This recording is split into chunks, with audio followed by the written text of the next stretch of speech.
Okay, so arson is starting to be defined as setting a fire to dwelling, structure under state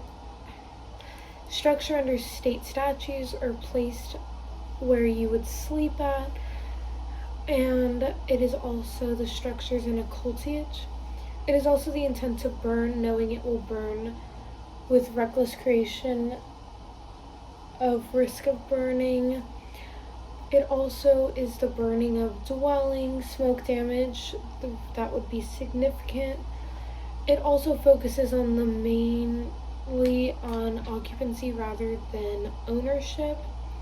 And the elements of arson is intent, recklessness, being direct or indirect, fire, explosion, or property damage, or the property that you own.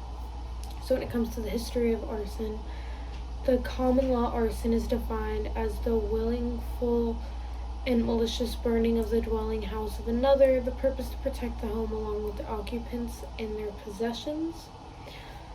And the mens rea of common law is that malice, which in this case doesn't mean hateful or dislike. It entails that it's either the purpose of knowledge or the knowledge that the structure would burn and the creation of obvious fire hazards without justification or excuse. Arson doesn't receive as much attention as it usually does, as other crimes do, and it usually gets the most attention when crime like arson actually happens, such as in the 1970s when arson received significant attention when many inner cities were hit by the arson for profit fire. And then there was another situation in the 80s when the Devil's Night fires in Detroit highlighted yet another form of arson. In early history, the crime of arson was limited to the burning of the occupied house. The law's purpose was to protect the citizens from risk of death and injury. It wasn't so concerned about the economic or the actual property interests. It was just mainly focused on making sure that the people were protected, not as much the property. But today, modern statutes criminalize burning almost anything, including the defendant's own property in some cases. By the middle 20th century, most states had adopted the view that arson was merely a crime against property and the offense that threatened people and with the risk of death or injury from a fire.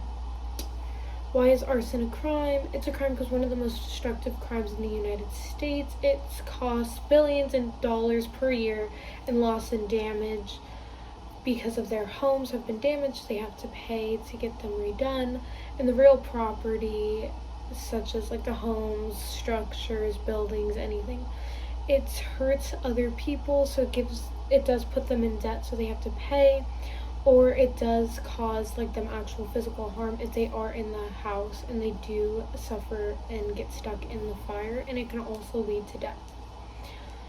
The appropriate punishments when it comes to arson there are many jurisdictions that punish arson as a high-level felony that can merit a punishment of life in prison and mandatory registration requirements similar to serious sex offenders. So it's almost equivalent to that. And during common law, arson was primarily a crime against habitation rather than the crime against property. So it was basically more against the home rather than the actual property in it. And most of the crimes and the punishments that are given are punishment, fine, or prison, fines, restitution, or probation. When it comes to the ARS 13-1703, arson of a structure is going to classify as a class 4 felony. Arson of a property that's greater than $1,000 will classify as also a class 4 felony. Arson of a property between $100 to $1,000 is going to classify as a class 5, and then arson of a property that's less than $100 will classify as a class 1 misdemeanor, and then arson of an occupied structure is a class 2 felony. And an example of this would be how in the show Criminal Minds, they did have an arson video or episode where there was a serial arsonist that did turn into a serial killer, but he would use fire as his weapon. And it was shown that he was in this group called the EDF, which is used to protect people from fires and like try and help the environment, but he used it as he thought it was an arsonist club, so he was going around killing. And then in this episode, there actually wasn't a trial or anything because they ended up dying in the episode, but if it was, he would have gotten a class 4 felony because he did kill people and he did destroy like homes and properties, because he burned homes, structures, everything. But he also killed people, so it would also be manslaughter. And yes, thank you.